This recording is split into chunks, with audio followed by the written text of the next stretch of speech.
Praise the lord. యేసుక్రీస్తు నామములో మీ అందరికీ శుభములు. అపోస్తలుడైన పౌలు గారు గలతీ సంఘానికి రాస్తూ అద్భుతమైన విషయాలను ఈరోజు మనకి వెల్లడి చేస్తూ ఉన్నాడు. సో వీటిని మనం జాగ్రత్తగా నేర్చుకోవాలన్నమాట. ఇక్కడ చూసినట్లయితే క్రీస్తులోనికి బాప్తిసం పొందిన మీరందరూ క్రీస్తును ధరించుకుని ఉన్నారు. ఇందులో యూదుడని గ్రీసు దేశస్థుడని భేదం లేదు, దాసుడని స్వతంత్రుడని భేదం లేదు, పురుషుడని స్త్రీ అని లేదు, యేసుక్రీస్తునందు మీరందరూ ఏకముగా ఉన్నారు, ఒక్కటే. ఇది చాలామంది చెప్తారు మనమంతా ఒకటే అని, కానీ అది అన్ని విషయాల్లో నెరవేరదు, అది ఖచ్చితంగా అమలు అవ్వదు అన్నమాట. కానీ చెప్తూ ఉంటున్నారు అందరం ఒకటే అని చెప్పేసి. ఇక్కడ క్రీస్తులోనికి ఆమేన్. ఎప్పుడైతే మనం యేసుక్రీస్తు ప్రభువుని అంగీకరించామో, యేసుక్రీస్తు ప్రభు వారిలోనికి బాప్తిసం పొంది వచ్చామో, మన యొక్క ఆలోచన విధానం అంతా కూడా క్రీస్తు నిమిత్తమై ఉండాలంట. సో క్రీస్తు ఏ విధంగా ఆలోచిస్తాడో మనం అదే విధంగా ఆలోచించాలి. నీకు ఒక సమస్య ఎదురైనప్పుడు ఎలా నిర్ణయం తీసుకోవాలంటే నువ్వు పక్కకు తప్పుకోవాలి. ఆ యొక్క సమయంలో అక్కడ యేసయ్య ఉంటే ఎలా తీసుకుంటాడు నిర్ణయం, వింటున్నారా? ఆ సిచ్యువేషన్లో అక్కడ యేసయ్య ఉంటే నిర్ణయం ఎలా తీసుకుంటాడు అనేటువంటి దాన్ని చెప్పేసేయాలన్నమాట, దేవునికి ఇచ్చేసేయాలన్నమాట. నువ్వు నిర్ణయం తీసుకున్నట్టుగా కాకుండా నీకు ఎదురైన ప్రతికూల పరిస్థితుల్లో, సిచ్యువేషన్లో, గందరగోళంలో ఏం చేయాలో నీకు తెలియనప్పుడు ఆ సమయంలో యేసుప్రభువు అక్కడ ఉంటే ఆయన ఏం చేస్తాడో అప్పుడు నువ్వు అది చేయాలన్నమాట. ఆ విధంగా చేస్తే ఖచ్చితంగా ప్రతి విషయంలో మనం పాస్ అవుతాం, ప్రతి విషయంలో విజయం సాధిస్తాం, ప్రతి విషయాన్ని జయించగలుగుతాం. హల్లెలూయా. ఎందుకంటే God never fail, Jesus never fail. యేసయ్య ఎప్పుడూ ఫెయిల్ అవ్వలేదు. మరి సిలువలో ప్రాణం కోల్పోయాడు అనుకుంటారు, లేదు, ప్రాణం పెట్టాడు ఆయన. ప్రాణం పెట్టుటకు తీయుటకు నాకు అధికారం ఉన్నది అంటూ ఉన్నాడు యేసయ్య. హల్లెలూయా, దేవునికి స్తోత్రం కలుగును గాక. కాబట్టి ఆయన అధికారపూర్వకంగా అధికారంతో చేశాడు. అది మనకి చూస్తుంటే ఒక కోణంలో చూస్తుంటే ఆ రావణ వారు వాళ్ళు పట్టుకొని కొట్టేసి తిట్టేసి సిలువేసేస్తారు అనేటువంటి విధానంగా కనిపించినప్పటికీ వాస్తవం ఏంటంటే చెప్తాడు దేవుడు, నన్ను అప్పగించుకున్నాను. హల్లెలూయా. ఎవరు అంటే నేనే అని చెప్పి ఆయన కానీ అప్పగించుకున్నాడు. ఆయన మరణం గుండా వెళ్ళాడు, ప్రాసెస్ గుండా వెళ్ళాడు, మళ్ళీ మరణాన్ని జయించి వచ్చాడు. కాబట్టి ప్రాణం పెట్టుటకు తీయుటకు నాకు అధికారం కలదని చెప్పి దేవుడు చెప్తూ ఉన్నాడు. ఈ రోజున ఈ మాటలు వింటున్న ప్రియులారా చాలా జాగ్రత్తగా వినాలి. నువ్వు యేసు ప్రభువులోకి వచ్చిన తర్వాత వాస్తవం ఏంటంటే చనిపోయిన తర్వాత ఆత్మకు తల్లి, పిల్ల, అన్న, తమ్ముడు, చిన్న పెద్ద భేదం ఉండవు. అందుకనే సామెతల ప్రసంగి గ్రంథంలో ఏముంటుందంటే మనం చనిపోయిన తర్వాత అంట ఆత్మ దాన్ని దయచేసిన దేవుని దగ్గరికి వెళ్ళిపోతుందంట. హల్లెలూయా. ఆత్మ అంటే అది ఆడాత్మ, మగాత్మ, తల్లాత్మ, పిల్లాత్మ ఇట్లా ఏముండదు, ఒకటే ఆత్మ. సో నేను నేను విన్నటువంటిది ఏంటంటే ఆల్మోస్ట్ పరలోక రాజ్యం వెళ్ళాక అందరి ఏజ్ ఒకటే ఉంటుంది అన్నట్టు చెప్తూ ఉంటుంటారు. యేసుప్రభువు 33.5 సంవత్సరాల పరలోక రాజ్యం వెళ్ళాడు కాబట్టి ఆల్మోస్ట్ అందరి ఏజ్ అదే ఉంటుంది, ఒకటే ఏజ్ ఉంటుంది, ఒకటేలా ఉంటారు అందరూ అనేటువంటి విషయం మనకు అక్కడ చూడగలుగుతాం. ఇక్కడ చూసినట్లయితే యేసుప్రభువు దగ్గరకు ఒకరు వచ్చి, సరే మరి పునరుత్థానం ఉందని చెప్తున్నావు, మరి రిలేషన్ ఎలాగ ఉంటుంది అక్కడ? ఇదిగో ఒక ఆమె ఉంది, అప్పటి రూల్స్ ప్రకారం ఆ ఇంట్లో పెద్దోడిని చేసుకుంది, పెద్దోడు చనిపోడు, రెండోడిని చేసుకుని, రెండోడు చనిపోడు, మూడోడు, అలాగే 5 చేసుకుంది, 5 చనిపోరు, చివరిలో ఈవిడ చనిపోయింది. ఇప్పుడు మొదటి వానికి భార్య కలిస్తుందా, రెండో వానికి భార్య కలిస్తుందా, లేకపోతే చివరోడికి భార్య కలిస్తుందా, రూల్ ప్రకారం ఎవరు భార్య అని అడుగుతుంది. నాకు నిన్న ఎవరో ఫోన్ చేశారనమాట. ఫోన్ చేసి, అయ్యా ఇలాగా నేను ఒక వ్యక్తిని పెళ్లి చేసుకున్నాను, ఆయనకు ఆల్రెడీ పెళ్ళి అయింది, ఆమె విడిచి వెళ్ళిపోయింది. సో వెళ్ళిపోయింది కాబట్టి ఇంకా ఆమె రావట్లేదని చెప్పి అయిపోయింది, ఆమె వేరే వెళ్ళిపోయింది. తర్వాత ఏం చేశారంటే నన్ను ఇచ్చి వివాహం చేస్తారు ఈయనకి. సో నేను జాబ్ చేసుకునేదాన్ని, కానీ నన్ను ఏం చేసానంటే నేను మంచి జాబ్ చేస్తాను కాబట్టి వదిలేశాను. ఇలా జీవితం చాలా సంవత్సరాలు కొనసాగిపోయింది. చాలా సంవత్సరాలు కొనసాగిపోయిన తర్వాత ఏమైందంటే ఆయనకి సమస్య వచ్చి చనిపోయాడు. చనిపోయిన తర్వాత ఇప్పుడు ముందుగా ఎవరైతే చేసుకున్నదో ఆమె వచ్చి కోర్టులో కేసు వేసింది, ఈ భూమి ఈ ఆస్తి అంతా నాది, నేను భార్యనని. చూస్తే ఆమెకి విడాకులు ఇవ్వలేదు, ఆ యొక్క సర్టిఫికేట్స్ అన్నట్లు చూస్తే ఆమె భార్యగా ఉంది. కోర్టు తీర్పు ఏమి ఇచ్చిందంటే ముందు ఎవరైతే భార్యగా ఉందో ఆవిడికే చెల్లుతుందని ఇచ్చింది. ఈవిడేమో సరే ఏమవుతుందని చెప్పి వివాహం చేసుకుంది, ఈయన దగ్గరికి వచ్చింది, సర్వస్వం విడిచిపెట్టేసింది, ఉద్యోగం లేదు, ఏమీ లేదు, ఇప్పుడు భర్త లేడు, ఇవన్నీ కోల్పోయింది, ఇప్పుడు ఏం చేయాలో అర్థం కావట్లేదు అని చెప్పి నాకు ఫోన్ చేసింది ఆమె. వింటున్నారు ప్రియ కదా? ఇలా ఉంటుంది అనమాట. దేవుడిని అడిగారన్నమాట, మరి నువ్వు ఇలా చెప్పావు కదా, ఇక్కడ సిస్టమ్ ఎలా పనిచేస్తుంది, మరి ఏది కరెక్టు, ఎవరికి భారీగా లేస్తుందండి? అప్పుడు దేవుడు చెప్తాడనమాట, నో నో నో నో, మీరు అనుకున్నట్టుగా అక్కడ ఏముండదు. అక్కడ పెండ్లి చేయబడతారు, పెండ్లికి ఇవ్వబడతారు, అట్లాంటిది ఏముండదు అక్కడ దేవుని రాజ్యంలో.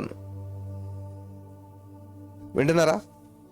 అక్కడ పెళ్ళిళ్ళు చేసుకోవటాలు, పెళ్లికి ఇవ్వబడతాలు ఏముండవు అక్కడ. స్త్రీ పురుష ఇక్కడ చెప్తున్నాడు అనమాట. దేవుళ్ళలోకి వచ్చిన తర్వాత యూదుడని, గ్రీసు దేశస్థుడని, స్త్రీలని, పురుషులని, చిన్న పెద్ద ఈ భేదాభిప్రాయాలు ఏముండవు, అంతా ఒకటే ఉంటుంది. అక్కడ పరలోక రాజ్యంలో పెళ్లికి ఇవ్వబడరు, పెళ్లి చేసుకోరు అనేటువంటి విషయాన్ని అక్కడ యేసు ప్రభువే భూలోక రాజ్యంలో ఉండగా చెప్పాడు అనమాట. గమనించాలి ప్రియులారా, ఇక్కడ చూసినట్లయితే మీరు క్రీస్తు సంబంధులైతే, పుట్టినోట్లు ఏముందంటే క్రీస్తు వారైతే, క్రీస్తుకు చెందిన వారైతే, యోహాను సువార్త 1:12 ప్రకారం ఎందరూ ఆయన విశ్వాసం ఉంచిన వారందరూ దేవుని బిడ్డలకు అధికారం ఇస్తున్నాడు. నువ్వు నిజంగా దేవుని బిడ్డవైనట్లయితే చింత చచ్చినా పులప చావదంట చాలా విషయాల్లో. యేసు ప్రభువులకు బాప్తిసం పొందుతారు, ఇంకా మా క్యాస్ట్ ఏంటో తెలుసా అంటుంటారు. యేసుక్రీస్తు ప్రభువులకు బాప్తిసం పొందారు, అసలు గతంలో నేను ఎంత తాగుబోతున్నా తెలుసా? ఇంకా గతాన్ని తవ్వుకోవటం ఎందుకు? ఎవడని క్రీస్తునందుండలా సమస్తము గతించెను. ఆమేన్. సమస్తము నూతనమైన, గతించిపోయింది, అది సమాధి అయిపోయింది. గత జీవితం, నువ్వు రిచ్ అవ్వచ్చు, గతంలో గొప్ప అవ్వచ్చు, గతంలో పేద అవ్వచ్చు, గతంలో పాప అవ్వచ్చు, గతంలో వ్యభిచారం అవ్వచ్చు, గతంలో దొంగ అవ్వచ్చు, అది గతం అయిపోయింది. ఇంకా నువ్వు క్రీస్తులోనికి వచ్చావు, నూతన సృష్టి. ఇప్పుడు నీ విషయం చెప్పు, ఇప్పుడు నీలో ఉన్న క్రీస్తు గురించి చెప్పు, ఇప్పుడు నువ్వు అనుసరిస్తున్న క్రీస్తు గొప్పతనం చెప్పు. వింటున్నారా? కాబట్టి సమరయ స్త్రీ దేవుని దగ్గరికి వచ్చినప్పుడు ఏమైందంటే, 5 భర్తలో చాలా స్టోరీ ఉంది. ఆ స్టోరీ ఏం చేశాడంటే క్రీస్తులోనికి వచ్చిందామే. ఇదే. వింటున్నారా? మీరు క్రీస్తు సంబంధులైతే, అంటే మీరు క్రీస్తు వారైతే, ఎప్పుడైతే యేసు ప్రభువు దగ్గర సమరయ స్త్రీ వచ్చిందో, యేసు ప్రభువు ఏం చేశాడు? ఆమెని బిడ్డగా స్వీకరించేశాడు. ఆమె పాపాన్ని, దోషాన్ని, ఎస్ నువ్వు అన్నది కరెక్టేనయ్యా అని ఒప్పేసుకుంది. కప్పుకోకుండా ఒప్పుకుంటే విడిచిపెట్టబడతాయి, కడిగివేయబడతాయి, తుడిచివేయబడతాయి. నీ పాపాలు తూర్పుకి పడమడికి ఎంత దూరమో అంత దూరం చేసేస్తాడంట దేవుడు. ఇక వాటిని జ్ఞాపకం చేసుకొని అన్నాడు. ఇంకా మరలా ఎప్పుడు ఆమె పాపాల గురించి దేవుడు మాట్లాడలేదు. ఎప్పుడైతే దేవునితో ఎన్కౌంటర్ అయిందో, ఎప్పుడైతే దేవుని దగ్గరకు వచ్చిందో, వ్యభిచారి కాస్త సువార్థికురాలుగా మార్చబడిపోయింది. కాబట్టి క్రీస్తులోనికి వచ్చావంటే నీ జీవితం మార్చబడాలి. హాస్పిటల్లోనికి వచ్చావంటే పేషెంట్గా వచ్చావు, ఆరోగ్యవంతుడిగా తిరిగి వెళ్ళిపోవాలి బయటకు. అంతే. బయటకు కూడా రోగి వెళ్తే మళ్ళీ హాస్పిటల్కి రాను. అలాగే క్రీస్తులోనికి వచ్చావు నువ్వు అంటే నీ గత జీవితం అంతా సమాధి చేయబడాలి. గత ఆలోచనలు, గత మైండ్ సెట్, గత విధానం అంతా కూడా సమాధి చేయబడాలి. లేకపోతే సమాధి చేయబడాలి. గత జీవితం అంతా సమాధి చేయబడాలి, గత ఆలోచనలన్నీ సమాధి చేయబడాలి. కానీ ఇంకా గతాన్ని మోసుకొని తీసుకొని తిరుగుతూ ఉంటారు చాలామంది. గతంలో నేనేంటి తెలుసా, గతంలో నా స్థితి ఏంటి తెలుసా, గతం క్రీస్తులోనికి వచ్చాను, నువ్వు నూతన సృష్టివి. క్రీస్తులోనికి వచ్చిన తర్వాత నీ జీవితం ఏంటి, ఇది చాలా ఇంపార్టెంట్ అనమాట. తప్పుపోయిన కుమారుడు చెప్తున్నాడు, నాన్న నీకు పరలోకానికి వ్యతిరేకంగా నేను పాపం చేశాను, నీకు అవమానం తెచ్చాను, నేను నష్టపోయాను, లాస్ పోయినే, అదంతా వదిలేసాయి. గతం అయిపోయింది. ఇప్పుడు నీ బిడ్డవు, ఇప్పుడు నీవు నా బిడ్డవు, నేను స్వీకరించాను. నష్టపోయిన దాని గురించి అడగట్లేదు నేను. రా నా బిడ్డగా వచ్చేసాయి, నీకు బట్టలు ఇస్తాను, నీకు ఉద్యోగం ఇస్తాను, నీకు చెప్పులు ఇస్తాను, నువ్వు కోల్పోయిందంతా నీకు ఇస్తాను నేను. ఆమేన్, హల్లెలూయా.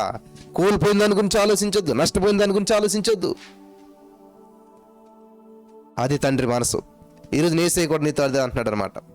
ఒకవేళ నువ్వు లాస్ పోయావా, నష్టపోయావా, అయ్యో నాకు వివాహ సమయం దాటిపోతుందని చెప్పి నువ్వు గందరగోళంలో ఉన్నావా, నేను ఎన్నో సంబంధాలు వచ్చి కానీ ఇది సెట్ అవ్వట్లేదు, ఎంతో కాలంగా ఎదురు చూస్తూ ఉన్నాను, ఎంతోమంది ప్రార్థన చేస్తున్నారు, ఎన్నో ప్రార్థనకి వెళ్ళాను, ఎన్నో చేశాను, ఏ మ్యాచ్ సెట్ అవ్వట్లేదు అని ఆ గతాన్ని అంతా తెలుసుకున్న దుఃఖంలో ఉన్నా నువ్వు తీసేసి చూడండి. వాట్సాప్ మెసేజ్లు మనకి ఏమంటే తెలుసా, ఇప్పుడైతే ఆటోమేటిక్గా వచ్చేసింది అనమాట.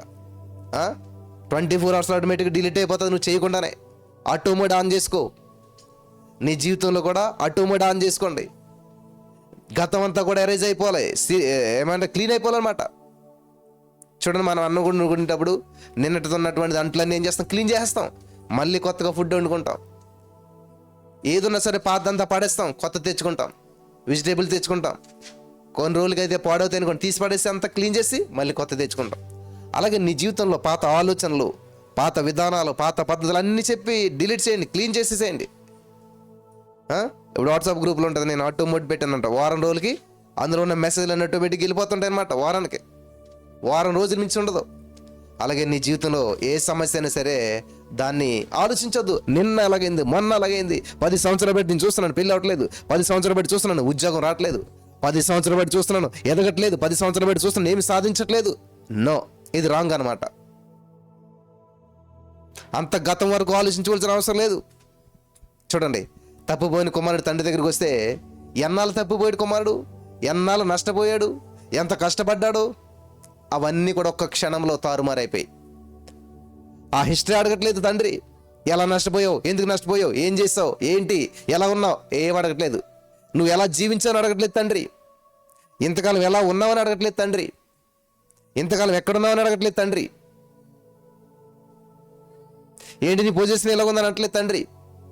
ఓకే, ఇక్కడ వరకు ఎలా ఉన్నా నాకు అనవసరం, ఎలా నష్టపోయావు అనవసరం, ఎలా జీవించావు అనవసరం, నువ్వు ఏ స్థితిలో ఉన్నావు అనవసరం, కానీ ఈ స్థితిలో ఉండటం నాకు ఇష్టం లేదు రా అని చెప్పి కడిగాడు, బాగు చేశాడు, బట్టలు ఇచ్చాడు, చెప్పులు ఇచ్చాడు, ఉంగరం ఇచ్చాడు, ఉద్యోగం ఇచ్చాడు. తండ్రి అయినటువంటి ఆయన కుమారుడి అధికారాన్ని ఇచ్చాడు, అవకాశాన్ని ఇచ్చాడు, మరలా సమస్తాన్ని ఇచ్చాడు. హల్లెలూయా, సమకూర్పునిచ్చాడు. ఆమేన్, హల్లెలూయా. ఈరోజు నీ మాటలు వింటున్నా ప్రియమైనటువంటి వారలారా, క్రీస్తులోనికి అంటే అదనమాట. క్రీస్తు లోపలికి రా, నువ్వు బయట ఉండొద్దు. యెహోవా చేత ఆశీర్వదించబడిన వాడా, నువ్వు బయట నిలవనేలా లోపలికి రా. లోపలికి రాలేదు చాలామంది, చూస్తూ ఉంటారు దూరం నుంచి, చూస్తూ ఉంటారు అన్నమాట. నేను చాలామందిని దేవుడు మీ జీవితంలో చేసిన అద్భుతాన్ని ఒకసారి సాక్ష్యం చెప్పండి అంటే, ఒకసారి ఆల్నైట్కి రండి అంటే, ఒకసారి దేవుని సంధికి రండి అంటే అస్సలు రారు. ఫోన్లో చేసేసేయండి.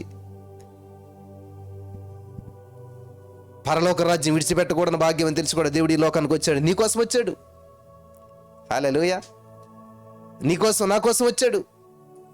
నా జీవితాలు బాగుండాలని చెప్పి పరలోక రాజ్యం విడిచిపెట్టకూడని భాగ్యం తెలిసి కూడా మనిషిగా ఇక్కడికి భూలోక రాజ్యానికి వస్తే ఈ రోజున మనం మాట్లాడే మాటలు ఎలా ఉంటాయంటే,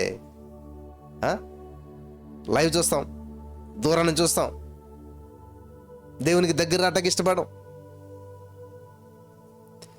కానీ తప్పుపోయిన కుమారుడు ఎంత తిరిగినా, ఎంత చేసినా, ఎంత నష్టపోయినా, తండ్రికి ఎంత చెడ్డ పేరు తెచ్చినా ఒక్క క్షణంలో పాతవి గతించాయి. ఆమేన్.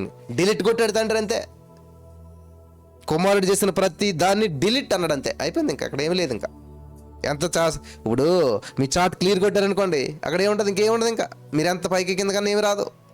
అలాగే ఈ రోజున నీ దోషాలు, నీ నష్టాలు, నీ అవమానాలు అన్నీ దేవుడు క్లియర్ చేశాడు, డిలీట్ కొట్టేశాడు. ఆమేన్. నమ్మిన వారికి మాత్రమే ఇది, అందరికీ నేను చెప్పట్లేదు. సమస్తం సమకూడి మేలు ఎవరికి తెలుసా? రోమా 8:28 మనం కరెక్ట్గా చదువుదాం ఒకసారి. చాలామంది సమస్తం సమకూడి మేలు చేస్తాడు దేవుడు అనుకుంటారు, పొరపాటే. సమస్తము సమకూడి మేలు అందరికీ చేయడు. రోమపత్రిక 8:28 నేను చదువుతున్నాను, జాగ్రత్తగా వినాలి. దేవుని ప్రేమించే వారికి, మెయిన్ ఇది, దేవుని ప్రేమించే వారికి, అందరికీ కాదు. అందరికీ మేలు జరుగుతుందా? జరగదు. నన్ను అంటారు చాలామంది, బ్రదర్ మీకు అన్ని దేవుడు చేస్తున్నాడు, మాకు చేయట్లేదు, మీరు పాస్టర్ కాబట్టి మీరు దేవుని సేవకులు. నో, దేవుని ప్రేమించే వారికి అన్నాడు కానీ సేవకులకు అనలేదు. ఇక్కడ దేవుని ప్రేమించే వారికి అంటున్నాడు. నువ్వు నిజంగా దేవుని ప్రేమించే వ్యక్తి అయితే హల్లెలూయా, నీ మైండ్ డైవర్ట్ అవ్వకుండా, ఆదివారం వచ్చింది, ఇంపార్టెంట్ పని ఉంది, నో, దేవుని కంటే ఇంపార్టెంట్ పని ఏముంటుంది నీకు?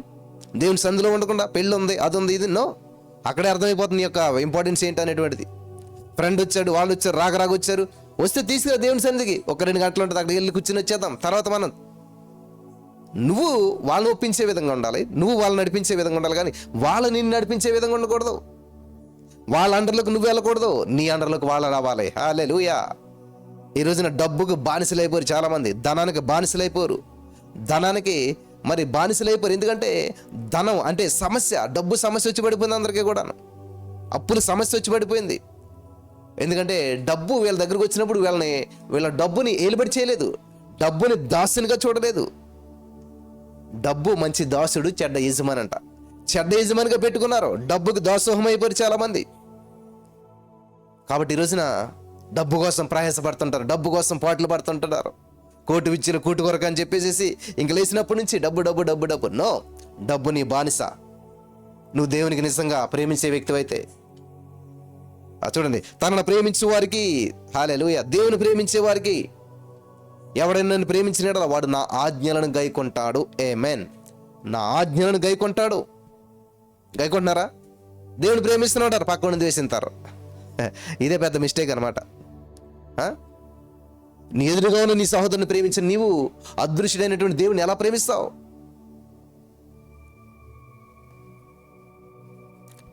నీ ఎదురుగా ఉన్నటువంటి, నీకు ముందుగా కనిపిస్తున్నటువంటి, నీ ముందుగా ఉన్నటువంటి నీ సహోదరుని నువ్వు ప్రేమించలేనటువంటి వ్యక్తివి, అదృశ్యుడైనటువంటి ఆత్మస్వరూపుని దేవుని ఎలా ప్రేమిస్తావు?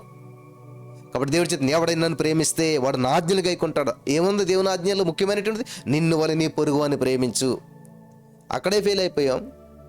దేవుని ప్రేమిస్తున్నామని చెప్పుకున్నాం, కానీ ఆ ప్రేమలో లోపం ఉంది. అక్కడ భ్రమలో ఉన్నాం, నిజమైన ప్రేమ లేదు అక్కడ. సో దేవుని ప్రేమించే వారికి, అనగా ఆయన సంకల్పం చెప్పున పిలువబడిన వారికి, ఆయన సంకల్పం ఏమిటి? ఆయన సంకల్పం అంతటను అందరూ మారు మనసు పొందవలను, అది ఆయన సంకల్పం. కన్నికేంటి? వీళ్ళు నాకు అన్యాయం చేస్తారు, వీళ్ళు పోవాలి, వీళ్ళు నష్టపోవాలి. దేవుడి ఉద్దేశం ఏంటి? అంతటను అందరూ మారు మనసు పొందాలి. నిన్ను హింస పెట్టిన వారు మారు మనసు పొందాలి. యేసు ప్రభువును సిలువేసిన వారి గురించి ఏమంటున్నాడు తెలుసా దేవుడు? తండ్రి వీరిని క్షమించు అంటే అర్థం ఏంటి? వీరు మారు మనసు పొందాలి, వీరు కూడా దేవుని రాజ్యానికి వారసులు అవ్వాలి. వీళ్ళ దోషాలు క్షమించి వీళ్ళ తెలుసుకునే కృప చూపించుతున్నాడు దేవుడు, అర్హత ఇస్తున్నాడు, యోగ్యత ఇస్తున్నాడు. హల్లెలూయా. ప్రతి వారికి అవకాశం ఇస్తూ ఉన్నాడు దేవుడు. దాన్ని నువ్వు సద్వినియోగం చేసుకున్నట్లయితే అద్భుతమైన ఫలితాలు నువ్వు చూడగలుగుతావు. ఈరోజు నీ మాటలు వింటున్న ప్రియమైనటువంటి సహోదరి, స్నేహితులారా, చాలా జాగ్రత్తగా వినాలి. క్రీస్తు సంబంధాలైతే ఇక్కడ రోమా 8:28 దేవుని ప్రేమించు వారికి, అనగా ఆయన సంకల్పం చెప్పిన పిలవబడిన వారికి మేలు కలుగుటకి సమస్తము సమకూడు జరుగుచున్నవని ఎరుగుదవా నువ్వు? ఎందుకు బ్రదర్ దగ్గర వచ్చిన సంబంధం క్యాన్సిల్ అయిపోయింది? ఎందుకు బ్రదర్ వివాహం అయిపోతుంది అనుకున్నా, సడన్ గా క్యాన్సిల్ అయిపోయింది? దేవునికి స్తోత్రం, తప్పించాడు దేవుడు అనుకోవచ్చు కదా. ఆ విషయంలో దేవుడు తప్పించాడు, దేవునికి స్తోత్రం. ఎందుకో నాకు తెలియదు, దేవుడు నాకు మేలు చేస్తాడు. ఈ వివాహం జరిగినా నాకు మేలే, ఈ వివాహం క్యాన్సిల్ అయినా నాకు మేలే, ఈ ఉద్యోగం వచ్చినా మేలే, ఈ ఉద్యోగం కోల్పోయినా మేలే, ఈ కంపెనీలో నుంచిన మేలే, ఈ కంపెనీ నుంచి నన్ను తీసేసిన మేలే. హల్లెలూయా, థ్యాంక్ యూ జీసస్. ఏది చేసినా, ఎలా చేసినా చివరికి నాకు మేలు చేసే దేవుడు ఉన్నాడో, చివరికి దాన్ని మేలుగా మార్చే దేవుడు నాకున్నాడు. Amen, amen, hallelujah. Holy spirit of God. ఏమి చేసినా, ఎలా చేసినా చివరికి ఫైనల్ ప్రోడక్ట్ మాత్రం మేలే వస్తుంది నాకు. ఎటు తిరిగినా, ఏం చేసినా చివరికి ఫైనల్ ప్రోడక్ట్ మేలే. మేలుని అనిపిస్తాను నేను. ఇలా మాట్లాడరు కదా, ఏంటో మాకు అన్ని కీడే జరుగుతున్నాయి, ఏంటో మాకు అన్ని సమస్యలు వచ్చి పడుతున్నాయి, ఏంటో మేము ఏం చేసినా ఇప్పుడు నష్టపోతున్నాం, ఏంటో మాకు ఏం చేసినా కలిసి రావట్లేదు, ఏంటో మేము ఏం చేసినా కూడా మా జీవితం అంతా కూడా విఫలం ఎదురవుతుంది, ఏంటో మేము ఏం చేసినా కూడా. ఏం మాట్లాడని చెప్పు నువ్వు? జీవ మరణాలు 4 వస్తుంది కదా, నువ్వేం చేస్తావు? నెగిటివ్ మాట్లాడావు, మరణాన్ని మాట్లాడావు, మంచిదేం మాట్లాడలేదు. నీ జీవితంలో జరుగుతున్నదే మాట్లాడుతున్నావు. జరుగుతున్నది మాట్లాడదు, జరగవలసింది మాట్లాడు, కావలసింది మాట్లాడు, నువ్వు పొందుకోవలసింది మాట్లాడు. Hallelujah. In the name of Jesus. నువ్వేది పొందుకోవాలో దాని గురించి మాట్లాడు, ఏది కావాలో దాని గురించి మాట్లాడు.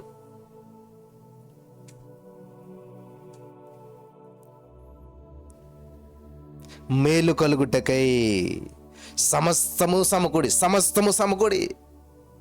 హల్లెలూయా. మనం వంట తెలియనుడు అనుకోండి, కూర్చున్నారనుకోండి, అక్కడ కూరగాయలు కట్ చేస్తారు, వేస్తారు, ఉప్పు వేస్తారు, కారం వేస్తారు, ఇవన్నీ వేస్తారు. ఏం చేస్తున్నారు వీళ్ళు అసలు? ఇంత బౌల్లో ఇవన్నీ అందులో పడేస్తున్నారు. చివరికి ఫైనల్కి ఏమవుతుంది? ఇంత కప్పులో నీకు కర్రీ వేసి పెడతారు, ఇట్లా వండర్ఫుల్ టేస్ట్ అంటావు. ఎక్కడి నుంచి వచ్చింది టేస్ట్? అనేక రకాలు సమస్తము సమకూడి చివరికి ఒక ప్రోడక్ట్ వచ్చింది, అది నీకు రుచికరమైన ప్రోడక్ట్ వచ్చింది. అలాగే ఈ రోజున నీ జీవితంలో అనేక సమస్యలు, నిందలు, అవమానాలు, బాధలు. యేసోబు జీవితంలో చూసినట్లయితే అన్నదమ్ములు కొట్టి గోతిలో పడేస్తారు. పోతే వారింట్లో మంచి పొజిషన్ వచ్చింది అనుకుంటే అవమానం ఎదురైంది, లేని నింద ఇస్తారు, జైల్లో పడేస్తారు. ఎక్కడికి వెళ్ళినా, ఏం చేసినా, ఎంత జరిగినా చివరికి అన్ని సమకూర్చి దేవుడు ఏం చేశాడు? మేలుకరంగా చేసేసాడు. Amen, amen, hallelujah. Holy spirit of God. పౌలు శీలలు దేవుని సువార్తను ప్రకటిస్తూ ఉంటుంటే, చక్కగా అద్భుతాలు చేస్తుంటే తీసుకెళ్లి జైల్లో పడేశారు, చిత్త కొట్టేశారు, రక్తం కారుతూ ఉంది. కానీ అక్కడి నుంచి దేవుని స్తుతించారు. అదే జైలు అధికారి మారు మనసు పొందాడు, అర్ధరాత్రి వాళ్ళకి బాప్తిస్మం ఇచ్చారు. హల్లెలూయా. ఆ జైలు అధికారి కట్లు కడుతున్నాడు గాయాలకి. భోజనం పెట్టాడు. చూసారా, సమస్తము సమకూడి నువ్వు దెబ్బలు తినొచ్చు, నిందలు పడవచ్చు, ఏది ఏమైనా కానీ నువ్వు నిజంగా దేవుని మీద ఆధారపడిన వ్యక్తి అయితే సమస్తము సమకూడంట మేలుకరంగా చేస్తాడంట దేవుడు. మేలు వచ్చేద్దాడు, చివరికి మేలుకరంగా మార్చేస్తాడంట. నువ్వు మేలే చూడాలి, మేలు అనుభవించాలి, మేలునే అట్రాక్ట్ చేయాలి, మేలుని మాత్రమే చూడాలి. మేలు చేయక నీవు ఉండలేవయ్యా, ఎంత బాగుంది పాట. ఉండలేడంట దేవుడు. ఏంటంట? మేలు చేయకుండా. హల్లెలూయా. ఆయన మేలు చేయకుండా ఉండలేడంట. మేలే చేసే దేవుడు. అసలు ఉండలేడు మేలు చేయకుండా దేవుడు. నువ్వు అడగాల్సిన అవసరం లేదు. తప్పుపోయిన కుమారుడు తండ్రి దగ్గరికి వచ్చి మేలు చేయనన్నా, సహాయం చేయనన్నా, ఆహారం పెట్టినానా అని అన్నాడా? ఏమనలేదు అక్కడ. కాబట్టి ఈ రోజున ఈ మాటలు వింటున్న ప్రియమైనటువంటి సహోదరి, యేసయ్య నీతో మాట్లాడుతున్నాడు ఈ రోజున వాక్యం ద్వారా. క్రీస్తులోనికి వచ్చినట్లయితే సమస్తము సమకూడి మేలు కొరకు చేస్తాడంట. నీ జీవితంలో వివాహమైంది, విచ్ఛిన్నం అయిపోయింది, జీవితం లేదనుకుంటున్నామేమో, భవిష్యత్తు లేదనుకుంటున్నామేమో, అనేక నిందలు వచ్చి పడ్డాయి, సమస్యలు వచ్చి పడ్డాయి, అనేక మ్యాచెస్ వచ్చాయి, సెట్ అవ్వలేదు, అందరూ అనేదిలా మాట్లాడుకుంటున్నారు, ఏదేది అనుకుంటున్నారు, ఏది అనుకుంటా అనుకోని. తప్పుపోయిన కుమారుడికి ఫ్రెండ్స్ వచ్చారు, అందరు వచ్చారు. ఎప్పుడైతే డబ్బులు అన్నీ అయిపోయో అందరూ విడిచిపెట్టి వెళ్ళిపోరు, అందరూ అనేక మాటలు అన్నారు. ఎవరు ఏమనుకున్నా తండ్రి దగ్గరికి వస్తే తండ్రి స్వీకరించాడు. కాబట్టి ఈరోజు యేసయ్య ఏమనుకుంటున్నాడు అది నీకు ఇంపార్టెంట్.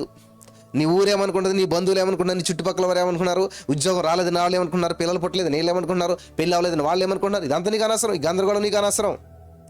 నా యేసయ్య ఏమనుకుంటున్నాడో, అసలు నా పట్ల నా ప్రణాళిక ఏంటి, ఆయన ఏం గీసి పెట్టాడు, ఏం రాసి పెట్టాడు, దేవా నా పట్ల నీ ఉద్దేశం నాకు తెలియజేసినందుకు వందనాలు, నన్ను నడిపిస్తున్నందుకు నీకు వందనాలు అని ఒబీడియన్స్ చూపించాలి.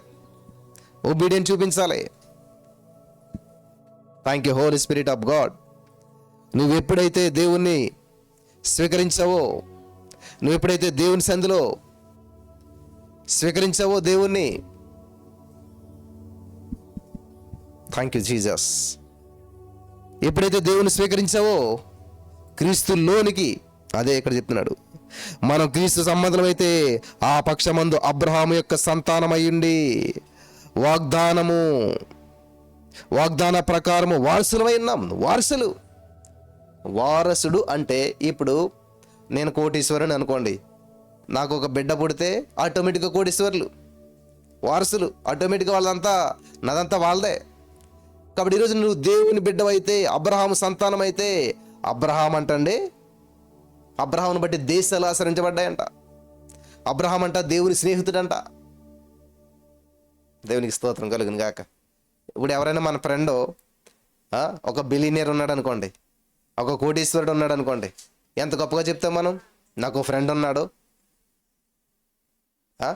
మరి జీసస్ నీ ఫ్రెండ్, అబ్రహాము సంతానం నువ్వు చెప్పుకుంటావు. ఎప్పుడన్నాను నేను అబ్రహాం బిడ్డనే, నేను ఎలా ఉండకూడదు, నేను అబ్రహాం సంతానం, నేను ఎలా ఉండాలి, నేను రిచ్గా ఉండాలి, నేను గొప్పగా ఉండాలి, ఆశీర్వాదానికి వారసుడిగా నేను ఉండాలి. ఆమేన్. ఇక్కడ అదే ఉంది, అబ్రహాము యొక్క సంతానమయ్యుండి వాగ్దాన ప్రకారము వారసులై ఉన్నారు. ఆమేన్. హల్లెలూయా. దేవునికి స్తోత్రం కలుగును గాక. నువ్వు క్రీస్తు సంబంధం అయితే, నువ్వు క్రీస్తులోనికి వచ్చినట్లయితే, నువ్వు క్రీస్తు వారు అయితే అబ్రహాము వారసత్వానికి వారసుడు అంట నువ్వు. ఆమేన్, ఆమేన్, హల్లెలూయా. దేవునికి స్తోత్రం కలుగును గాక. కాబట్టి వారసత్వం నువ్వు సంపాదించుకుంటే వచ్చేటువంటిది కాదు, ఆ ఇంట్లో పుడితే ఆటోమేటిక్గా వస్తుంది నీకు. నువ్వు క్రీస్తులోనికి వచ్చినట్లయితే ఆటోమేటిక్గా నీకు వారసత్వం వస్తుంది.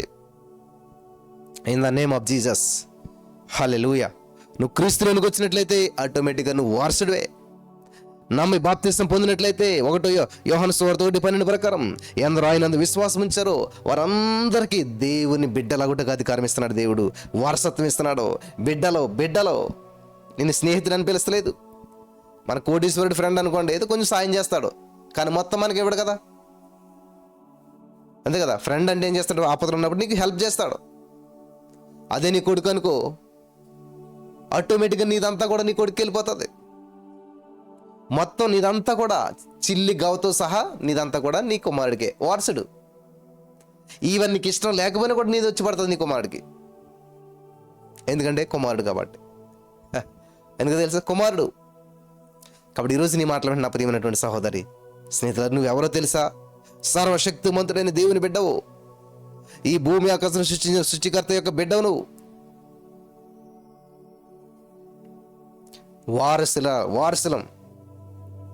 వారసులం మేము వారసులం. ఎవరు వారసులం? యేసుక్రీస్తు ప్రభువారి యొక్క వారసులం. హల్లెలూయా. యేసుక్రీస్తు ప్రభువారి యొక్క బిడ్డలం మనమంతా కూడాను. కాబట్టి ఈరోజు నీ మాటలు వింటున్నటువంటి మీరు జీవితం అంతా ఇప్పుడు అదే విధంగా వెళ్ళిపోతుందా? రొటీన్కి వెళ్ళిపోతుందా? ఏ అప్పు నుంచి తీర్చుకోలేకపోతున్నారా? అప్పు నుంచి బయటపడలేకపోతున్నారా? ఆ నింద నుంచి బయటపడలేకపోతున్నారా? ఆ ఉద్యోగం నుంచి బయటపడలేకపోతున్నారా? లేకపోతే అది రొటీన్ లైఫ్ అలాగే వెళ్ళిపోతూ ఉన్నదా? సత్యం మిమ్మల్ని స్వతంత్రులుగా చేస్తుంది. సత్యం మిమ్మల్ని స్వతంత్రులుగా చేస్తుంది. హల్లెలూయా.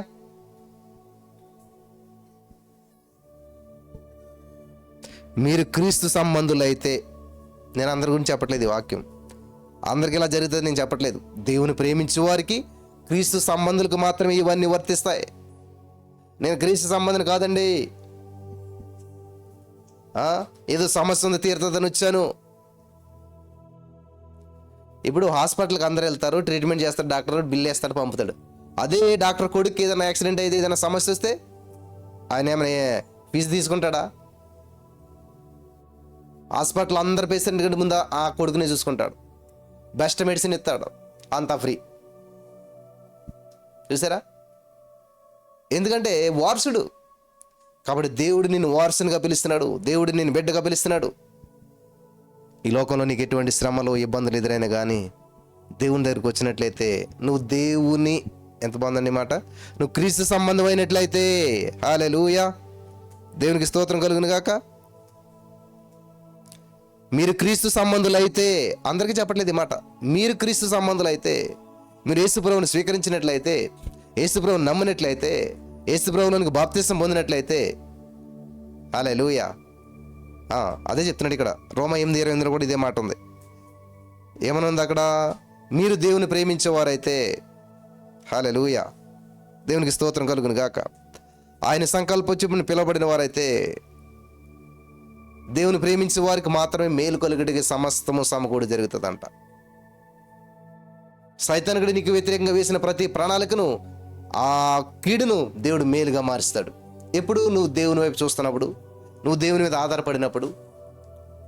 వాడు నీ మీదకి బాణాలు వేస్తుంటే సైతానుగాడు అవి నీకు పూల వలె చేస్తాడు దేవుడు, పూల దండలుగా మారుస్తాడు.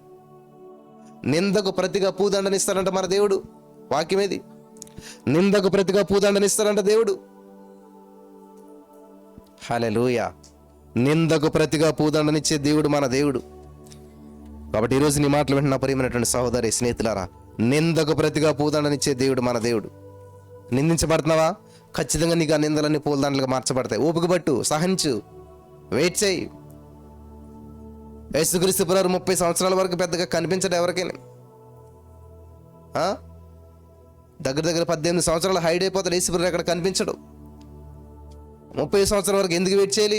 యూదుల ఆచారం ప్రకారం 30 సంవత్సరాలు అయితే కానీ బోధించే అర్హత ఉండదు అక్కడ. కాబట్టి భూలోక రాజ్యం వచ్చాడు, కాబట్టి భూలోక రాజ్యంలో ఉన్న నియమ నిబంధనలు పాటించాడు దేవుడు.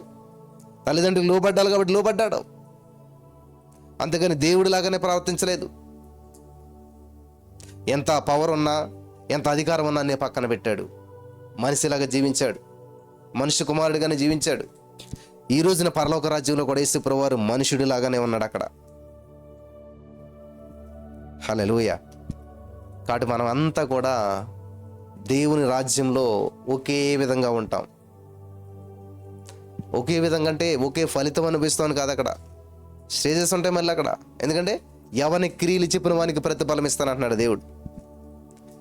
రక్షణ ఉచితమే, దేవుడిచ్చే ఆశీర్వాదం ఉచితమే.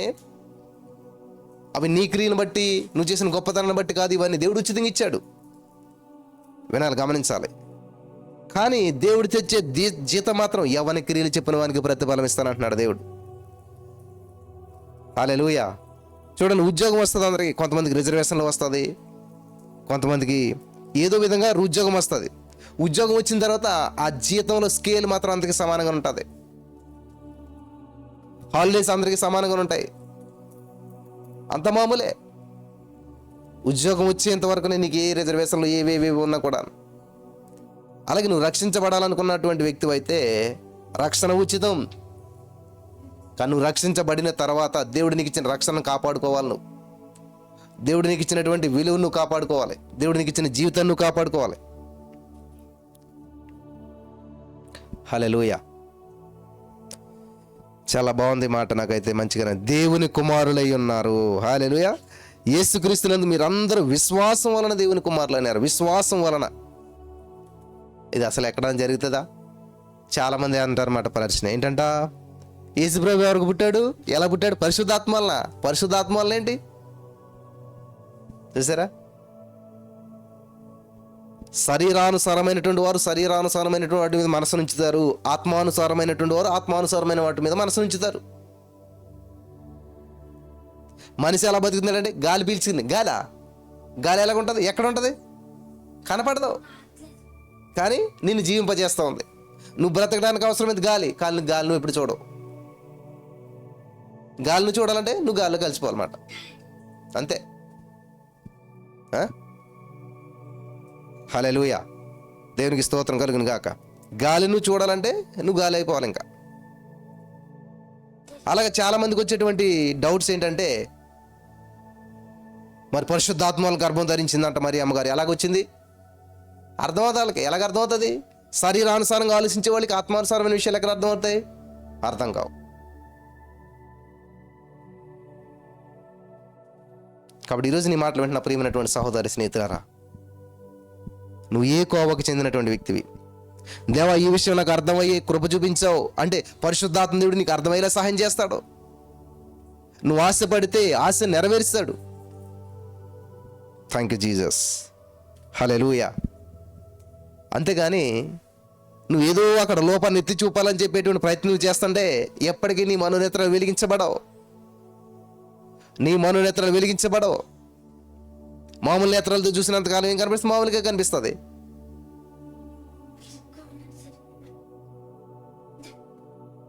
బిలాము ప్రవక్త వెళ్తున్నాడు, ఏం కనిపించలేదు. మామూలు నేత్రాలు, గోడలు అవే కనిపిస్తున్నాయి. కానీ గుర్రానికి, గాడిదకి మనోనేత్రాలు వెలిగించబడ్డాయి కాబట్టి గాడిదకి కనిపిస్తున్నాడు దేవుడి దూత. ఈయన కనిపిస్తలేదు. మనిషి గొప్పదా, గాడిద గొప్పదా?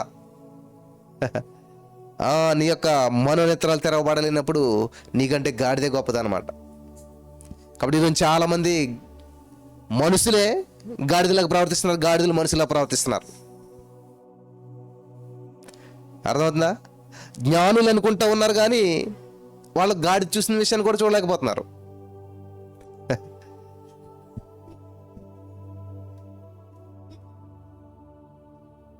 అంతే కదా. ఆ విషయం అర్థం అవ్వలేదంటే ఏంటి? మరి అమ్మగారికి గర్భం ఎలాగొచ్చిందో అర్థం అవ్వట్లేదు. వాళ్ళకి డౌట్ వచ్చేసింది. ఇదేంటి, ఇది ఎలాగ అంటారంటే అర్థం అవ్వలేదు. బిలాము కూడా వెళ్ళిపోతున్నాడు. గాడిద నడు కొడుతున్నాడు. గాడిదని వెళ్తలేదని చెప్పేసి. గాడిద ఎందుకు వెళ్తలేదు? ఇన్నాలో ఇంతగా నేను తీసుకెళ్ళినప్పుడు నాకు ఎదురు చెప్పలేదు. ఇది సడన్గా ఏమైంది దీనికి అని ఆలోచించలేదైనా. ఇంక బుర్ర పని చేయదు, మైండ్ పని చేయదు, కను దృష్టి పని చేయదు, ఏది పని చేయదు. చూసారా గుడ్డితనం. ఇంకా వాళ్ళకి ఎంత చెప్పినా ఇంకా దేవుడు ఏం చేశాడంటే స్వరం ఇచ్చాడు. గాడిద మాట్లాడుతుంది, ఆయన మాట్లాడేస్తున్నాడు. ఆలోచన రావట్లేదు, ఇదేంటి గాడిద మాట్లాడుతుందని చెప్పేసి. దేవునికి మహిమ కలుగును గాక. ప్రియులరా, కాబట్టి నీకు అర్థం కాని విషయం అబద్ధం అనుకోవద్దు. నీకు ఆ విషయం అర్థం కాలేదని చెప్పి అబద్ధం అనుకోవద్దు. నీకు ఆ విషయం తెలియలేదని చెప్పి అబద్ధం అనుకోవద్దు. నువ్వు అక్కడ చూడలేదని చెప్పి అది లేదనుకోవద్దు. ఇప్పుడు నేను ఇంతవరకు అమెరికా వెళ్ళలేదు, అమెరికా లేదు అంటే ఎలాగా? ఎల్లోళ్ళు ఉన్నారు, చాలామంది చూసిన వాళ్ళు ఉన్నారు. వాళ్ళ మాట అన్నా నమ్మాలి, విశ్వసించాలి. లేదా నువ్వు అన్నా వెళ్ళాలి. నువ్వు వెళ్ళవో చూడవో లేదంటావు ఎలా? కాబట్టి ఇక్కడ ప్రియులు గమనించాలి. క్రీస్తు సంబంధులైతే ఆ పక్షమందు అబ్రహాము యొక్క సంతానమై ఉండి వాగ్దాన ప్రకారము వారసులై ఉన్నారు. ఆమేన్. వారసులం మేము, వారసులం చెప్పాలి మీరంతా కూడా. వారసులం మేము వారసులం. మేము వాగ్దానానికి చెందినటువంటి వాళ్ళం, వాగ్దాన పుత్రులు మేమంతా కూడాను, వాగ్దాన బిడ్డలు మేమంతా కూడాను, వాగ్దాన సంతానం. అబ్రహాము ఆశీర్వాదాలన్నీ మాకు చెందినటువంటివి. హల్లెలూయా. అబ్రహాము సంతానం మేము. ఆమేన్. Thank you Jesus. వింటున్నారా పిల్లారా? నేను అబ్రహాము సంతానం, నేను వారసుని.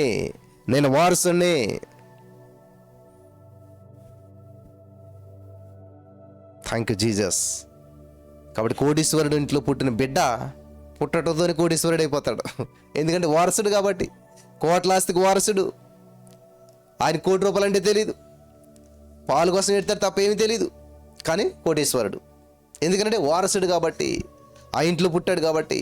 అలాగే ఎవరైతే క్రీస్తులోనికి వచ్చారో, ఎవరైతే క్రీస్తు సంబంధులు అవుతారో, ఎవరైతే యేసు నామములో బాప్తిసం పొందుతారో, ఎవరైతే యేసు క్రీస్తు ప్రభువుని సొంత రక్షణ అంగీకరిస్తారో, ఎవరైతే క్రీస్తుని స్వీకరిస్తారో వారంతా కూడా క్రీస్తు సంబంధులై ఉన్నారు. ఆమేన్, హల్లెలూయా, థ్యాంక్ యూ జీసస్. వారంతా కూడా క్రీస్తు సంబంధులై ఉన్నారు. In the name of Jesus, holy spirit of God, thank you Jesus. వింటున్నారా? వారంతా కూడా క్రీస్తు సంబంధులు ఉన్నారు, క్రీస్తులోనికి వచ్చారు. సో నీకు కూడా దేవుడు అవకాశం ఇస్తున్నాడు ఈ రోజున. నిజంగా నువ్వు దీవించబడిన వ్యక్తివేనా? ఇంకా దీవించబడుతున్నావా? ఇంకా దీవించబడాలని చూస్తున్నావా? నువ్వు నిజంగా నిస్వార్థమైన వ్యక్తి అయినట్లయితే నువ్వు దీవించబడుతున్నావు, నువ్వు ఆశ్రయించబడుతున్నావు. ఈ యొక్క వాక్యం సత్యం తెలుసుకున్నావు. ఇంకొకరు చెప్పావు ఎప్పుడన్నాను? నీ బ్లెస్సింగ్ ఎప్పుడు విస్తరించబడతావు తెలుసా? నేను ఎప్పుడు బ్లెస్ అయ్యబడ్డాను తెలుసా? నా ప్రార్థన నేను చేసుకుని, నా వాక్యం నేను చదువుకుని, ఈ సత్యం నాకు తెలిసింది, అరే ప్రార్థన ఇలా చేయకూడదు, అడగకూడదు, ఆల్రెడీ పొందుకున్నావు, నమ్మాలి. ఈ సత్యం నేను కడుపులో పెట్టుకుంటే ఆశ్రయించబడేవాడిని కాదు. యోబు పెంట మీద ఉన్నప్పుడు ఆశ్రయించబడలేదు. యోబు తన స్నేహితులు ఆశీర్వదించాడు, తన స్నేహితులు మేలు కొరకు ప్రార్థించాడు, తన స్నేహితులను దీవించాడు. అప్పుడు 2 అంతల ఆశీర్వాదం ఆయనకు వచ్చింది. కాబట్టి ఈ రోజున ఈ వాక్యం వింటున్నావు, కనీసం ఎవరికైనా ప్రోత్సహించవా? ఇదిగో సత్యం ఇది, ఇంతకాలం మీరు ప్రార్థన ఇలా చేశారేమో, ఇదిగో ఈ వాక్యమును ఇలా చేయి, ఇలా బలపడు, ప్రతిరోజు 3:30 లేగు. ప్రోత్సహించారు ఎవరినన్నాను? మీరు ఎవరిని ప్రోత్సహించకపోతే మీ అంత స్వార్థపరులు ఎవరు లేరని అర్థం. నలుగురికి ఉపయోగపడటం కొరకే నువ్వెంతో నలుగుతావు. ఎందుకు తెలుసా? నలుగురికి ఉపయోగపడాలి, నీ ద్వారా నలుగురు బలపరచబడాలి. హల్లెలూయా. నేను ఎప్పుడైతే నా జీవితాన్ని అలా సబ్మిట్ చేసుకుని, నేను నాకు మాత్రమే కాదు దేవునికి ఉపయోగపడాలి. దేవునికి ఉపయోగపడటం అంటే నలుగురిని దేవుని వైపు నడిపించాలి, నలుగురిని దేవుని దగ్గర నడిపించాలి, నలుగురిని సత్యంలోకి నడిపించాలి. సత్యం అంటే యేసయ్యే. యేసు నేనే మార్గం సత్యం అన్నాడు. కాబట్టి సత్యం మిమ్మల్ని స్వతంత్రులుగా చేస్తుంది. సత్యం తెలిసిన రోజున అప్పు నుంచి బయటపడిపోతారు. సత్యం తెలిసిన రోజున నిందల నుంచి బయటపడిపోతారు. సత్యం తెలిసిన రోజున ప్రతి బంధకాల నుంచి బయటపడిపోతారు. ఆమేన్, హల్లెలూయా. సత్యం మిమ్మల్ని స్వతంత్రులుగా చేస్తుంది. కాబట్టి నువ్వెవరు తెలుసా? సర్వశక్తిమంతుడైన దేవుని బిడ్డవు. నువ్వు అబ్రహాము సంతానం, వారసుడు నువ్వు. కాబట్టి నువ్వు అడుకోవాల్సిన అవసరం లేదు. దేవా నన్ను దీవించు అని అడుకోవాల్సిన అవసరం లేదు. నువ్వు వారసుడు. ఎస్, నువ్వు చెప్పేవరో. ఒకసారి ఒక సేవకుడు ఒక మిషనరీ పేలుతూ ఉన్నాడు కారులో. ఎవరో తీసుకొచ్చారు దెయ్యం పట్టిన వ్యక్తిని కారులో తీసుకుని వచ్చారు. సో పాస్టర్ గారు ఏం చేశాడంటే వాళ్ళ అసిస్టెంట్ని పంపించాడు అక్కడికి, ఏంటో చూడని. అసిస్టెంట్ ఎంత ప్రార్థించిన వెళ్తలేదు, దెయ్యాన్ని పోమంటున్నాడు, అది చేస్తున్నాడు, పోవట్లేదు. అయితే పాస్టర్ గారు వెళ్ళి ఆ దెయ్యం పట్టిన వ్యక్తి నోట్లో, అదే ఆ దెయ్యం పట్టినటువంటి వ్యక్తి చెవిలో ఓ మాట చెప్పి వచ్చేసాడంట. వెంటనే దెయ్యం వెళ్ళిపోయిందంట. అప్పుడు అసిస్టెంట్ అడిగాడనమాట, యేసు ప్రవచిస్తులు అడిగినట్లుగానే, ఏంటంటే ఏం చెప్పారు మీరు? మేము అంత ప్రార్థన చేసిన అంత కూర్చొని వెళ్ళలేదు, మీరు ఒక మాట చెప్తే దెయ్యం వెళ్ళిపోయింది, దెయ్యం వెళ్ళిపోయాడు, ఆ సైతాన్ని విడిచిపెట్టి వెళ్ళిపోయాడు, ఏం చెప్పారు మీరంటే,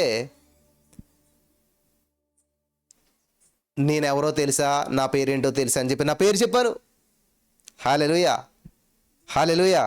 చూసారా, ఇప్పుడు మనల్ని ఎక్కడన్నాను, ఎవరన్నా నా పేరు, నేను ఎవరో తెలుసా? ఎమ్మెల్యే కొడుకుని, ముఖ్యమంత్రి కొడుకుని. నువ్వెవరో తెలియజేస్తే చాలు సైతానికి అడిగి, అసలు నువ్వెవరో నీకే తెలియదు. ఏమంటా తెలుసా? నువ్వెవరంటే, నేనా నిరుద్యోగిని, నేనా గొడ్రాల్ని. చూడండి మీ అడ్రస్ ఎలా చెప్పుకుంటున్నారు మీరు. మిమ్మల్ని మీరు ఎలా చెప్పుకుంటున్నారంటే, నేనా గొడ్రాల్ని, నేనా నిరుద్యోగిని, నేనా ఖాళీగా ఉంటున్నాను, నేనా. నో, నువ్వు చెప్పాలి నేను దేవుని బిడ్డను. హల్లెలూయా, దేవునికి స్తోత్రం కలుగును గాక. I am child of God. ఇది చెప్పాలి మనం. నేను దేవుని బిడ్డను, నేను యేసుక్రీస్తు సొత్తును, నేను యేసుక్రీస్తులకు బాప్తిసం పొందాను, ఆయన బిడ్డగా నేను స్వీకరించబడ్డాను, నేను అబ్రహాం సంతానం. హల్లెలూయా, దేవునికి స్తోత్రం కలుగును గాక. నేను వారసుని.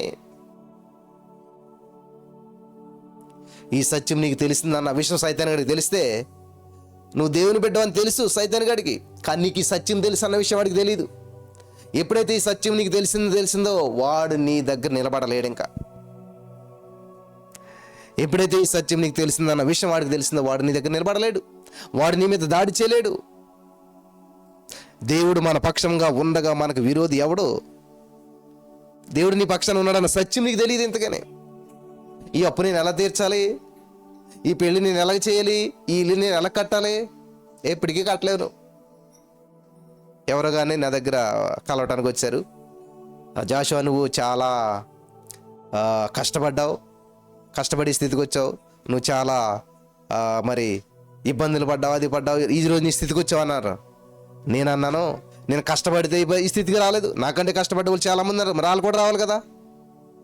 నేనేదో మంచిగా నీ స్థితికి రాలేదు, నాకంటే మంచి వాళ్ళు చాలామంది ఉన్నారు. నన్ను ఈ స్థితికి తీసుకుని వచ్చింది దేవుని కృప మాత్రమే. హల్లెలూయా, దేవునికి స్తోత్రం కలుగును గాక. ఈ స్థితికి నాకు యోగ్యత లేదు, కానీ ఈ యోగ్యతనిచ్చి నన్ను ఈ స్థితిలో తీసుకుని వచ్చింది ఏంటి తెలుసా? దేవుని కృప. దేవుడు మాత్రమే నన్ను హెచ్చించాడు. ఆయన కృప ద్వారా ఉచితంగా నన్ను ఈ స్థితికి తీసుకొని వచ్చి పెట్టాడు అని చెప్పాను నేను. అంతే. కాబట్టి మనం అంటాం, ఈ ఇల్లు నేనే కట్టాను కాదు, ఈ ఇల్లు దేవుడు నా చేత కట్టించాడు. ఆమేన్, హల్లెలూయా.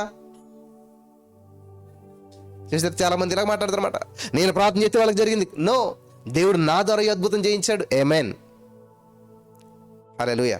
అందుకని ఎక్కడ సాక్ష్యాలు చూసినా చూడండి, మేము థ్యాంక్ యూ చేసి చెప్తే అద్భుతం జరిగింది. చూసారా, మేము ఎర్లీ మార్నింగ్ లేసి దేవుని స్తుతిస్తే అద్భుతం జరిగింది. ఇవేముంటాయి సాక్ష్యాలు. అంతేగాని బ్రదర్ జాషువా గారు ప్రార్థన చేస్తే మాకు అద్భుతం జరిగిందని ఎక్కడా ఉండదు సాక్ష్యం. ఏ సాక్ష్యం? ఎందుకంటే నేను ప్రార్థన చేయను ఎవరికైనా. సాధారణంగా మ్యాక్సిమం మోటివేట్ చేస్తాను, వాళ్ళని ఎంకరేజ్ చేస్తాను. అమ్మ 3:30 ప్రేయర్లో ఉండండి, థ్యాంక్ యూ చేసి చెప్పండి అని చెప్పి వాళ్ళని ఎంకరేజ్ చేసి వదిలేస్తాం. దేవుడికి వాళ్ళకి మధ్యన ఒక దారి క్లియర్ చేసేస్తాం. ట్రాఫిక్ జామ్ అయిపోతుంది వాళ్ళకి ఏమని, దేవుడికి మధ్యలో కొన్ని సమస్యలు వచ్చి ఆ ట్రాఫిక్ క్లియర్ చేస్తాం. ఒక ట్రాఫిక్ పోలీసులో పనిచేసి ఆ ట్రాఫిక్ క్లియర్ చేసి మన సైడ్ అయిపోతాం. దేవుడికి వాళ్ళకి మధ్య దారి సరళం అయిపోద్ది. ఇంకంత రాకపోకలన్నీ సరళంగా జరుగుతుంటుంటాయి. హల్లెలూయా, దేవునికి స్తోత్రం. మన మధ్యలో ఉండం.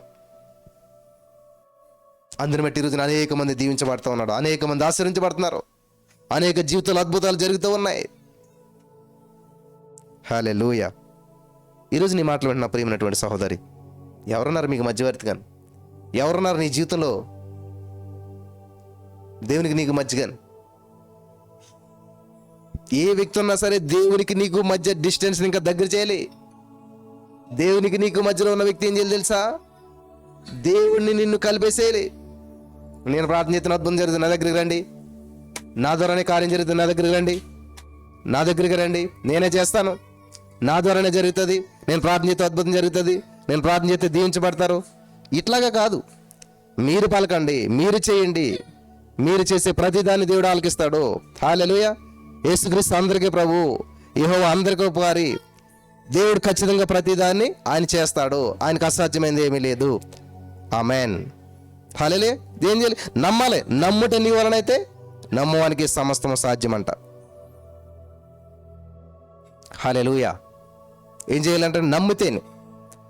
నమ్మకపోతే ఏది పొందుకోలేరు, ఎవరు పొందుకోలేరు అన్నమాట. ఈ రోజున అనేక మంది జీవితాల్లో వారి అద్భుతాలు జరగకపోవడానికి కారణం, వారి జీవితాల్లో కార్యాలు చూడకపోవడానికి కారణం ఏంటంటే దేవుని సేవకుని మీద నమ్మకంతో వెళ్తారు.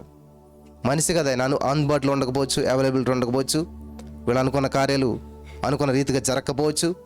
వాళ్ళు ఆ పాస్టర్ గారు చేసి ప్రార్థన చేయాలని ఇలా వెళ్తారు. అన్ని వేల మందిలో ఎంతమంది చేయగలుగుతారని చేయలేకపోవచ్చు. ఇలాగ ఎన్నో ప్రతికూల పరిస్థితులు ఎదురవడం వల్ల డిస్కరేజ్మెంట్లో తిరిగి వస్తారు. అదే నువ్వు స్తుతించు, నువ్వు ఇంట్లో ఉండి స్తుతించు, ఖచ్చితంగా దేవునికి నీకు మధ్యన డిస్టెన్స్ ఉండదు. అప్పుడు ఏ అద్భుతాన్ని నువ్వు స్వతంత్రించుకుంటావు. హల్లెలూయా. నమ్ముతున్నారా? నమ్మిన వారంతా కూడా మరి అద్భుతాలను స్వతంత్రించుకోవడానికి పరిశుద్ధాత్మ దేవుడు సహాయం చేసి నడిపించి బలపరచును గాక. ఆమేన్.